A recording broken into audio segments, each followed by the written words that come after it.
नमस्कार मंडळी. हॉटेलमध्ये जाऊन पटकन फ्रेश झालो आणि लगेच दर्शनासाठी निघालो. देवाने जे सकाळपासून रडगाणं लावलंय ते अजूनपर्यंत संपत नाही. 5:30 वाजता रेडी होती आणि आपण किती वाजता उठून आपण रेडी होऊन निघालाय ते पण सांग ना तू. आणि गौरीने कालपासून जे मॅनिफेस्टेशन लावलेलं दुपारी 2 वाजताच जाऊया 2 वाजताच जाऊया, जे आम्ही 2 नंतरच गेलो. अशा करून आम्ही आता किती वाजले? आता 9 वाजता आम्ही शिर्डीत आलो. 9 वाजता.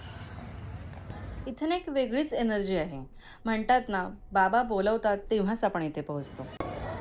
जस्ट आम्ही आलो, आमचं दर्शन झालं. खूप मस्त दर्शन झालं. आम्हाला आरती सुद्धा मिळाली. म्हणजे इतकं प्रसन्न वाटतंय. खूप उशिरा आलो पण खूप मस्त वाटतंय. आतमध्ये कॅमेरा घेऊन मोबाईल घेऊन जाऊ शकत नव्हतं, नाहीतर मग मी सगळंच दाखवू शकले असते. पण ॲज यू नो कॅमेराच ठेवायला लागतात. पण खूप मस्त वाटतं. एक छोटीशी टिप आहे, जर तुम्ही शिर्डीला येणार असाल तर ट्राय करा 9च्या आत पोहोचाल. कारण गुगलवरती 10:30चा टायमिंग दाखवतो शिर्डीचा, बट एंट्रीज खूप लवकर बंद होतात. मंदिराच्या परिसरात राहण्यासाठी, खाण्यासाठी आणि शॉपिंगसाठी खूप ऑप्शन्स अवेलेबल आहेत. एक दिवस शिर्डीमध्ये स्टे करून पुढच्या दिवशी आम्ही द्वारकामाई आणि आसपासच्या ठिकाणं पाहिली.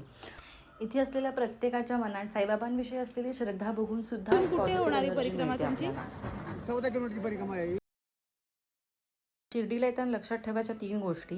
एक, गेट नंबर 1वर तुम्ही चपला ठेवून तुमचा मोबाईल जमा करता. गेट नंबर 7वर तुम्ही रेग्युलर दर्शन घेता आणि गेट नंबर 6ने तुम्ही पेड पासेस घेता. आता ऑलमोस्ट सकाळचे 6 वाजलेत. आम्ही प्रसाद घेतला आणि आमच्या पुढच्या प्रवासासाठी निघालो आहे.